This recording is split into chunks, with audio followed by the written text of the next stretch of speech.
여러분들이 학교에 있다 보면 힘들고 굳은 일을 아무도 하지 않으려고 하는 상황이 있을 것입니다. 그래서 교실을 청소해야 되는데 아무도 먼저 하지 못하는 상황, 그리고 한 명씩 돌아가면서 발표를 해야 되는데 아무도 먼저 하지 않으려고 하는 상황이 있습니다. 그런데 이때 누가 먼저 하겠다고 나서면 어떻게 되나요? 네, 그 한 명으로 인해서 모두가 일을 잘 진행할 수 있게 됩니다. 이처럼 공동체를 위해서 다른 사람들보다 한 발 앞서 행동하면서 좋은 본보기를 보여주는 것을 솔선수범이라고 합니다. 그래서 단순히 일을 먼저 하는 것을 넘어서 남들보다 선을 행하려고 하는 것입니다. 그럼으로써 다른 사람들에게 좋은 본보기가 되고 또 모범이 되는 것입니다. 그런데 성경에는 이런 솔선수범의 좋은 예가 많이 있습니다. 그 중에서도 구약 성경을 보면 느헤미야라는 인물이 이러한 솔선수범의 예를 잘 보여줍니다. 그래서 오늘 느헤미야 이야기를 통해서 그가 행한 솔선수범에 대해서 알아보고 솔선수범이 왜 중요한지 우리가 살펴보려고 합니다. 북이스라엘과 남유다가 멸망한 후에 이스라엘 백성들은 바벨론에서 포로 생활을 하게 되었습니다. 그리고 바벨론에 멸망한 후에는 어디서 포로 생활을 했나요? 네, 바사페르시아에서 포로 생활을 하게 되었습니다. 그런데 고레스 왕 때 되어서야 포로에서 풀려나서 이스라엘로 귀환하게 됩니다. 이 사건을 우리가 이스라엘의 1차 포로 귀환이라고 부릅니다. 그런데 이때 모두가 귀환하지는 못하고 몇 차례에 걸쳐서 포로 귀환이 더 일어납니다. 그리고 느헤미야는 아직 바사페르시아에 남아 있었는데 예루살렘 성벽이 모두 무너졌다는 이야기를 듣고 마음을 아파하게 됩니다. 그래서 느헤미야는 예루살렘을 위해서 하나님 앞에 무릎 꿇고 기도했고 느헤미야 1장 4절을 보면 그가 금식하면서 기도했다고 나옵니다. 이때 느헤미야는 고레스 왕의 뒤를 이은 아닥사스다 왕의 궁전 안에서 술관원으로 일하고 있었습니다. 술관원은 왕의 음식과 마실 것을 책임지고 나눠주는 매우 중요한 자리였습니다. 당시에는 왕이 독사를 당하는 일이 빈번했기 때문에 이 자리는 왕의 절대적인 신뢰를 받고 있는 사람만이 할 수 있었습니다. 그러다가 어떠한 일로 인해서 아닥사스다 왕 제위 20년에 느헤미야가 이스라엘로 귀환하게 됩니다. 우리 느헤미야 2장 2절에서 5절 보겠습니다. 왕이 내게 이르시되 내가 병이 없거늘 어찌하여 얼굴에 수심이 있느냐 이는 필연 내 마음에 근심이 있음이로다 하더라. 그때 내가 크게 두려워하여 왕께 대답하되 왕은 만세수를 하옵소서. 내 조상들의 묘실이 있는 성읍이 이제까지 황폐하고 성문이 불탔사오니 내가 어찌 얼굴에 수심이 없사오리까 하니 왕이 내게 이르시되 그러면 내가 무엇을 원하느냐 하시기로 내가 곧 하늘의 하나님께 묵도하고 왕에게 아뢰되 왕이 만일 좋게 여기시고 종이 왕의 목전에서 은혜를 얻었사오면 나를 유다 땅 나의 조상들의 묘실이 있는 성읍에 보내어 그 성을 건축하게 하옵소서 하였는데 어느 날 아닥사스다 왕은 느헤미야의 표정이 안 좋아서 왜 그렇게 슬픈 얼굴을 하고 있냐고 묻습니다. 그래서 무슨 걱정이 있냐고 물었는데 느헤미야는 예루살렘 성이 불에 타서 무너졌기 때문이라고 말합니다. 그래서 아닥사스다 왕이 느헤미야에게 원하는 것이 무엇이냐고 물었는데 그는 예루살렘 성을 재건하는 것이라고 말합니다. 이렇게 느헤미야의 기도에 대한 하나님의 응답으로 아닥사스다 왕은 느헤미야의 요청을 허락합니다. 그리고 느헤미야가 귀환할 수 있도록 조서를 써주고 필요한 것들도 후원해 주었습니다. 게다가 느헤미야를 예루살렘의 총독으로 임명했고 이렇게 하나님은 느헤미야의 기도에 많은 것을 응답해 주셨습니다. 그렇게 느헤미야는 마침내 예루살렘의 총독으로 예루살렘에 귀환을 하게 되었습니다. 그런데 당시 예루살렘의 총독으로 파견되었던 사람들이 자신의 이익을 위해서 이스라엘 백성들을 억압하고 착취하는 일이 허다했습니다. 그래서 총독으로 오게 된 사람들은 이스라엘 백성의 원망과 원성을 샀습니다. 우리 화면 한번 보겠습니다. 그런데 느헤미야는 어떻게 했나요? 화면 보면 알 수 있듯이 느헤미야는 이전의 총독들과는 완전히 달랐습니다. 그 총독의 자리에 있다고 자신의 권위를 내세우지 않고 오히려 겸손하게 낮은 모습으로 성벽 재건을 위해서 누구보다 헌신했습니다. 이렇게 그가 앞장서서 솔선수범하는 모습이 이스라엘 백성들이 그를 잘 따를 수 있게 했고 또 모두가 힘을 합쳐서 성벽을 재건할 수 있었습니다. 그래서 그는 예루살렘에 도착하자마자 먼저 밤에 성벽을 둘러보았습니다. 그리고는 백성들에게 우리 모두 힘을 합쳐서 성벽을 재건하자 이렇게 소리치면서 적극적으로 현장을 진두지휘했습니다. 그렇게 하나님이 명하신 예루살렘 성전의 성벽 재건을 위해서 솔선수범하면서 하나님이 주신 사명을 감당했습니다. 이렇게 느헤미야는 하나님이 주신 지혜로 이스라엘 민족이 왜 바벨론에 끌려갔고 이제 귀환하게 되었는지 또 이제 하나님이 뭘 원하시고 뭘 해야 하는지를 잘 알았습니다. 그리고 그에게는 하나님을 경외하는 마음이 있었기 때문에 지혜로우신 하나님을 닮아서 이스라엘 백성들에게 솔선수범의 본을 보여줄 수가 있었습니다. 그러므로 오늘 본문을 통해서 느헤미야가 이스라엘 백성들에게 보여준 솔선수범의 성품을 살펴보면 좋겠습니다. 그래서 하나님이 주신 지혜로 자신의 사명을 잘 감당한 그를 보면서 우리에게도 주신 하나님의 사명을 잘 감당할 수 있기를 소망합니다. 그래서 주변 사람들과 내가 속한 공동체에서 누구보다 솔선수범하면서 하나님이 기뻐하시는 삶을 살아가는 여러분들이 되기를 축복합니다. 첫째로 솔선수범의 성품은 자신의 이익을 내세우지 않는 마음입니다. 느헤미야는 하나님이 주신 지혜로 지금 당장의 필요보다 이스라엘 민족에 있어서 영원한 가치인 성전을 더 중요하게 여겼습니다. 그래서 예루살렘 성전을 재건하기 전에 성벽을 먼저 재건하면서 자신보다 공동체를 내세우는 모습을 보여주었습니다. 우리 본문 14절 보겠습니다. 우리 함께 읽겠습니다. 시작. 또한 유다 땅 총독으로 세움을 받은 때 곧 아닥사스다 왕 제20년부터 제32년까지 12년 동안은 나와 내 형제들이 총독의 녹을 먹지 아니하였느니라. 먼저 느헤미야는 자신이 이스라엘 총독으로 12년 동안 있었지만 총독의 녹을 먹지 않았다고 말합니다. 즉 자신이 총독에게 지급되는 모든 것을 아예 받지 않은 것입니다. 그래서 이전에 총독들이 받아왔던 돈과 혜택을 자신은 하나도 받지 않겠다고 하면서 거절합니다. 왜냐하면 여기서 총독의 녹, 즉 급여는 당시 이스라엘 백성들의 세금을 걷어들여서 받은 것이기 때문입니다. 그래서 느헤미야는 성벽 재건으로 고된 일을 하고 또 거기서 벌어들인 돈이 적었던 이스라엘 백성들에게 부담을 주고 싶지 않았던 것입니다. 그래서 그들의 경제적인 부담을 덜어주기 위해서 자신의 이익과 권리를 희생하고 힘들었던 이스라엘 백성들을 먼저 생각한 것입니다. 그런데 이때 느헤미야가 하나님이 주시는 지혜가 없었다라면 이전에 총독들이 해왔던 그대로 했을 것입니다. 하지만 그에게는 하나님을 경외하는 마음이 있었기 때문에 하나님이 주신 지혜가 있었습니다. 그래서 선하고 의롭게 살라고 하나님이 말씀하신 것을 알았기에 자신의 이익을 내세우지 않은 것입니다. 그런데 보통 세상 사람들은 어떤가요? 세상 사람들은 자신에게 돈과 혜택이 많이 주어진다면 얼씨구나 좋다 하면서 마다하지 않고 받습니다. 사람들은 오히려 연봉이 높고 혜택이 높은 많은 직장을 찾아서 이직하려고 하고 어떻게든 더 나은 직장으로 옮기려고 하는 것이 정상입니다. 하지만 느헤미야는 이러한 세상 사람들의 생각과는 완전히 정반대였던 것입니다. 그래서 당시 사람들은 느헤미야가 12년 동안이나 예루살렘의 총독 자리에서 누릴 수 있는 것들을 포기했기 때문에 그가 어리석어 보였을 것입니다. 그래서 뭐하러 저런 어리석은 생각을 하지? 왜 손해보면서까지 저렇게 하지? 혹시 바보인가? 이렇게 생각했을 것입니다. 게다가 이전의 총독들은 어떻게든 더 자신의 이익을 챙기려고 했기 때문에 그렇게 행동하는 것이 오히려 정상이었습니다. 그래서 이전 총독들이 자신의 지위를 이용해서 어떻게 행동했는지 15절을 보면 자세히 설명하고 있습니다. 나보다 먼저 있었던 총독들은 백성에게서 양식과 포도주와 또 은 40세겔을 그들에게서 빼앗았고 또한 그들의 종자들도 백성을 압제하였으나 나는 하나님을 경외함으로 이같이 행하지 아니하고 이전에 총독으로 왔던 사람들은 백성들에게 무거운 짐을 지었고 각 사람에게 은 40세겔을 거둬들였다고 말합니다. 그리고 그들에게 음식과 포도주도 거두어들였다고 말합니다. 이것은 돈과 음식을 거둬들이면서 백성들에게 세금을 거뒀다는 것을 뜻합니다. 게다가 이전에 총독들이 자신의 종들까지 동원해서 이스라엘 백성들을 부려먹었다고 말하고 있습니다. 그래서 이스라엘 백성들은 총독의 종에게까지 지시를 받고 그들의 말을 따라야 했던 것입니다. 하지만 느헤미야는 하나님을 경외하고 두려워하기 때문에 그렇게 하면 자신에게 화가 돌아올까 봐 그렇게 하지 않았다고 말합니다. 그래서 느헤미야는 다른 총독들처럼 눈앞의 이익을 따지는 것이 아니라 멀리 내다본 것입니다. 그렇게 하나님이 주신 지혜로 눈앞의 상황이 아니라 공동체 전체를 보았고 또 자기 자신이 아니라 공동체 전체의 유익을 위해서 행동했습니다. 그래서 하나님이 주신 지혜로 더 넓고 깊은 생각을 가져서 공동체 전체에게 유익한 영원한 가치를 본 것입니다. 이러한 그의 솔선수범 덕분에 사람들은 서로 도우면서 합심해서 일을 하게 되었습니다. 그래서 이스라엘 백성들은 느헤미야를 잘 따를 수 있었고 성벽 재건을 효과적으로 할 수 있었습니다. 그렇게 당시 세워야 하는 성벽의 길이가 2.4km 정도였는데 느헤미야는 불과 52일 만에 이 성벽을 완성하면서 불가능해 보였던 성벽 재건을 가능하게 만들었습니다. 이 사실을 통해서 우리가 알 수 있는 것은 사람의 지혜와 하나님의 지혜는 이렇게 다르다는 것입니다. 사람들은 내가 지금 얼마나 많이 돈을 벌 수 있을까? 내가 얼마나 편할 수 있을까? 이렇게 멀리 보기보다는 눈앞의 이익과 당장의 결과에만 집중합니다. 그런데 한 연구 결과에 따르면 당장 돈을 버는데 급급해서 자기 개발을 하지 못한 사람들은 결국에 나중에 승진도 못하면서 뒤떨어지고 또 수입도 적었다고 합니다.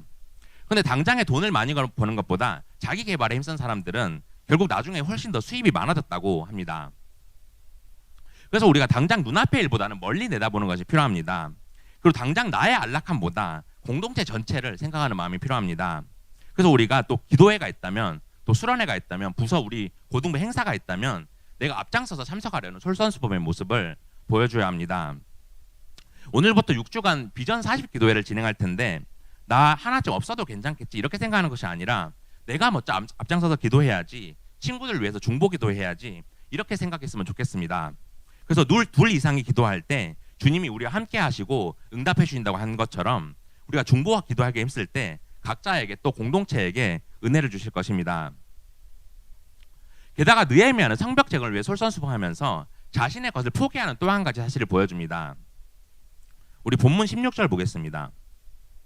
우리 함께 읽겠습니다. 시작.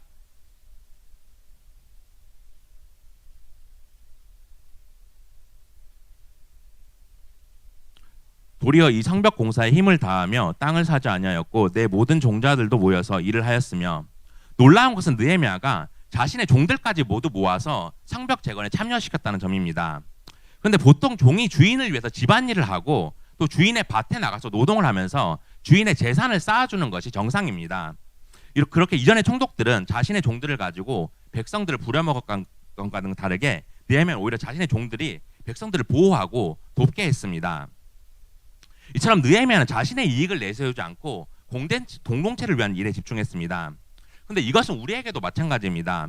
우리 친구들이 오늘 수영 연휴인데도 어디 가지 않고 이렇게 예배 자리를 지키고 잘 예배를 드리는 것은 정말 잘한 일이고 공동체의 본이 되는 훌륭한 일입니다.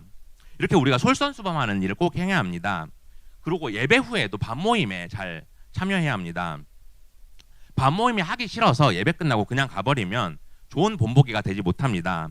이렇게 하면 반 전체의 분위기가 흐려지기 때문에 우리가 진정으로 공동체를 생각한다면 말씀을 나누고 교제하는데 힘써야 합니다. 또 예배 시간에 귀찮고 편하게 그냥 있고 싶어서 찬양도 잘 안 부르고 기도를 안 하는 친구들이 있습니다. 그리고 또 설교 신작한 지 얼마 안 돼서 자버리는 친구들도 있고 또 핸드폰을 보는 친구들도 있습니다. 또 친구들과 얘기하는 친구들도 있는데 그렇게 하면 예배 분위기가 매우 흐트러집니다. 우리가 예배하면서 하나님께 온전히 영광을 돌리는지 하나님은 우리의 자세와 태도를 모두 보고 계시기 때문에 우리가 전심을 다해서 온전히 예배를 드려야 합니다. 그러므로 저는 여러분들이 솔선수범의 성품을 위해서 자기 자신보다 공동체를 먼저 생각했으면 좋겠습니다. 또 자신의 이익보다는 주변 사람들을 먼저 생각하면서 선하고 의로운 하나님의 자녀로 살아가는 여러분들이 되기를 축복합니다. 둘째로 솔선수범의 성품은 주변 사람들에게 베풀어주는 마음입니다. 느헤미야는 성벽 재건을 위해서 자신의 이익보다 더 공동체의 이익을 위해 힘썼습니다. 그렇게 자신이 총독으로서 누릴 수 있는 돈과 혜택을 모두 포기했고 또 주변 사람들을 돕고 베풀면서 그들의 필요를 채워주는 데도 힘썼습니다. 우리 본문 17절 18절 보겠습니다. 우리 함께 읽겠습니다. 시작. 또 내 상에는 유다 사람들과 민장들 150명이 있고 그 외에도 우리 주위에 있는 이방 족속들 중에서 우리에게 나온 자들이 있었는데 매일 나를 위하여 소 한 마리와 살찐 양 6마리를 준비하며 닭도 많이 준비하고 열흘에 한 번씩은 각종 포도주를 갖추었나니 비록 이같이 하였을지라도 내가 총독의 녹을 요구하지 아니하였음은 이 백성의 부역이 중함이었더라. 느헤미야는 유대인들과 갈리들뿐만 아니라 다른 나라에서 온 이방인들까지도 먹여 살렸다고 말합니다. 그렇게 자신이 가지고 있었던 많은 재산들을 주변 사람들에게 아낌없이 베풀어주는 자비로운 마음을 보여주었습니다. 그래서 날마다 그들을 위해서 소 한 마리, 또 양 6마리, 또 닭들을 여러 마리 잡아서 고기와 포도주를 준비했다고 합니다. 그런데 보통 소 한 마리에서 나오는 고기의 양이 어느 정도일까요?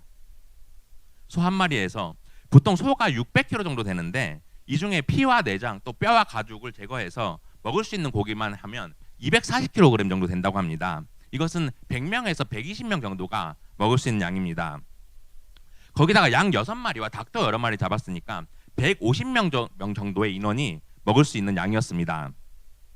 그런데 이렇게 많은 음식을 매일 베풀었음에도 총독으로 받아야 하는 음식은 한 번도 달라고 하지 않았다고 말합니다. 왜냐하면 그렇게 했을 때 백성들이 져야 할 짐이 크다는 것을 알고 있었기 때문입니다. 만약 그것을 백성들에게 돌리면 백성들이 힘들게 노력해서 번 돈으로 내야 했기 때문에 그렇게 하지 않았던 것입니다. 이처럼 느헤미야는 많은 고기를 준비해서 또 포도주를 준비해서 많은 사람들과 함께 식사하면서 그들을 대접했습니다. 그리고 자신의 이익을 추구하지 않고 자신의 것을 오히려 베풀었는데 이것이 바로 솔선수범의 완벽한 예입니다.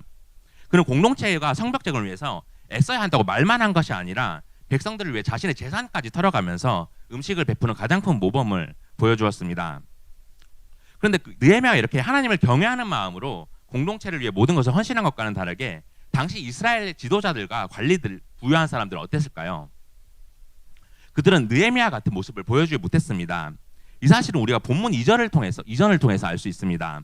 우리 느헤미야 5장 2절에서 4절을 보겠습니다. 어떤 사람은 말하기를 우리와 우리 자녀가 많으니 양식을 얻어먹고 살아야겠다 하고, 어떤 사람은 말하기를 우리가 밭과 포도원과 집이라도 저당 잡히고 이 흉년에 곡식을 얻자 하고, 어떤 사람은 말하기를 우리는 밭과 포도원으로 돈을 빚내서 왕에게 세금을 바쳤도다. 당시 백성들은 살아가기 위해서 음식이 필요했는데 음식을 얻으려면 밭과 포도원과 집을 저당 잡혀야 했다고 말합니다. 즉 왕에게 세금을 바치기 위해서 자신의 재산을 담보로 잡아서 돈을 빚진 것입니다. 이렇게 돈을 빌려서 왕에게 세금을 바쳐야 할 정도로 열악한 삶을 살고 있었습니다. 게다가 당시 이스라엘의 지도자들과 부자들은 가난한 사람들에게 돈을 빌려주면서 높은 이자를 받았습니다. 이렇게 자신을 이득을 취하기 위해서 오히려 가난한 사람들을 이용했습니다. 그래서 가난한 사람들은 이렇게 자신의 재산을 담보로 돈을 빌리고 또 자녀들까지 노예로 팔아야 하는 상황이 되었습니다. 그런데 느헤미야 이런 상황을 보면서 귀족과 관리들을 꾸짖고 이런 행동을 멈추라고 했습니다. 그리고 자신은 그렇게 하지 않고 이스라엘 백성들을 오히려 도우면서 공동체를 위해 헌신하는 모습을 보여주었습니다. 그렇게 고아, 가부, 또 병들고 가난한 자를 도우라고 명령하신 하나님의 말씀을 지켜 행하면서 하나님의 나라와 의를 구하는 삶을 살았던 것입니다. 그리고 이렇게 솔선수범을 행하고 나서 느헤미야가 드리는 기도를 통해서 그의 마음을 우리에게 보여줍니다. 우리 본문 19절 보겠습니다. 우리 함께 읽겠습니다. 시작. 내 하나님이여, 내가 이 백성을 위하여 행한 모든 일을 기억하사 내게 은혜를 베푸시옵소서. 느헤미야는 자신이 한 일에 대해서 하나님이 기억하시고 자비를 베풀어 달라고 기도합니다. 그는 자신의 행동이 하나님 앞에서 선을 행한 것을 알았기에 하나님을 바라보았습니다. 그래서 자신이 선행을 베푼 것은 하나님의 말씀을 따른 일이었고, 또 이렇게 보여준 자신의 자비와 희생을 하나님이 선하게 보시고 은혜를 베풀어 주시기를 원했던 것입니다. 이처럼 우리가 다른 사람들에게 선행을 베풀고 내가 가진 것을 줄 수 있는 마음이 바로 설선수범의 성품입니다. 그래서 하나님의 자녀로서 해야 하는 일을 행하면서 이웃에게 선한 영향력을 끼치는 것입니다. 그럼으로써 그리스도인의 사랑을 보여주고 또 이웃을 사랑하는 하나님의 말씀을 지켜 행하는 것입니다. 요즘 시대는 크리스찬들이 사회에서 성공을 할 수 있는 시대라고 말합니다. 전 세계에서 가장 성공했다고 말할 수 있는 미국의 아마존이라는 회사가 있습니다. 여러분들 아마존 아세요? 아마존 들어봤죠? 네, 아마존 우리나라로 말하자면 쿠팡, 또 네이버 인터넷 스토어, 스마트 스토어, 또 지마켓 같은 인터넷 쇼핑몰입니다. 그리고 이 아마존의 CEO 제프 베이조스는 테슬라, 일론 머스크에 이어서 전 세계 갑부 2위입니다. 그런데 이 아마존의 제프 베이조스가 직원을 채용할 때 선교사와 같은 사람을 뽑으라고 말한다고 합니다. 왜냐하면 이 선교사의 특징이 하나님으로부터 소명을 받아서 자기랑 아무런 상관이 없는 나라에 가서 복음을 전하고 또 그곳에 있는 사람들을 섬기고 또 국가와 민족을 변화시키기 때문입니다. 따라서 선교사는 직업이 헌신하고 순종하고 또 솔선수범을 보여줘야 하기 때문에 이 시대에서 가장 필요한 성품이라고 합니다. 지금 이 시대는 개인주의 또 이성주의를 앞세우면서 포스트 모더니즘 사상이 만연하고 이 시대의 가장 필요한 사람이 바로 선교사와 같은 사람이라는 것입니다. 이것이 지금 전 세계의 채용 트렌드이기 때문에 우리가 크리스찬인으로서 당당하게 주변 사람들에게 베풀고 또 공동체를 위해서 헌신할 수가 있는 것입니다. 그렇게 느헤미야는 예루살렘의 총독으로 파견되었는데도 자신의 권위와 신분을 버렸고 공동체를 위해 헌신하면서 예루살렘 성전의 성벽을 재건하는 데 성공합니다. 우리 화면 한번 보겠습니다. 그래서 느헤미야 12장을 보면 느헤미야가 성전 봉헌식을 하는 장면이 나옵니다. 우리 느헤미야 12장 27절에서 29절 보겠습니다. 예루살렘 성벽을 봉헌하게 되니 각처에서 레위 사람들을 찾아 예루살렘으로 데려다가 감사하며 노래하며 재금을 치며 비파와 수금을 타며 즐거이 봉헌식을 행하려 하며, 이에 노래하는 자들이 예루살렘 사방 들과 느도바 사람의 마을에서 모여들고 또 벳길갈과 게바와 아스메아의 들에서 모여들었으니 이 노래하는 자들은 자기들을 위하여 예루살렘 사방의 마을들을 이루었습니다. 느헤미야가 예루살렘 성벽 봉헌식을 하자 많은 사람들이 와서 악기를 연주하고 노래를 부르면서 기뻐했습니다. 그래서 한 마음으로 감사의 찬송을 부르면서 하나님을 찬양했습니다. 그리고 이렇게 예루살렘에서 기뻐하고 찬양하는 소리가 멀리까지 퍼졌다고 성경에서 기록하고 있습니다. 그러므로 느헤미야가 공동체를 위해 헌신하고 베풀면서 솔선수범의 성품을 보여준 것처럼 우리도 공동체를 위해 헌신하고 베풀 수 있기를 소망합니다. 그래서 느헤미야처럼 굳은 일을 먼저 하면서 솔선수범을 보여준 것처럼 내가 먼저 모범을 보여주면서 공동체를 잘 세워나갔으면 좋겠습니다. 그렇게 공동체와 주변 사람들에게 도움이 되는 일을 행하면서 하나님의 말씀에 따라 살아가고 또 이웃 사랑을 전하는 여러분들이 되기를 축복합니다. 이제 말씀을 맺겠습니다. 사랑하는 고등부 친구들, 오늘 느헤미야의 모습을 통해서 우리에게 원하시는 솔선수범의 성품을 살펴보았습니다. 근데 이것은 지혜로우신 하나님을 알기 위해서 그분을 경외하는 데서 비롯됩니다. 그래서 우리가 하나님을 경외해야 할 때 지혜로우신 하나님을 닮아서 솔선수범의 성품을 가질 수가 있습니다.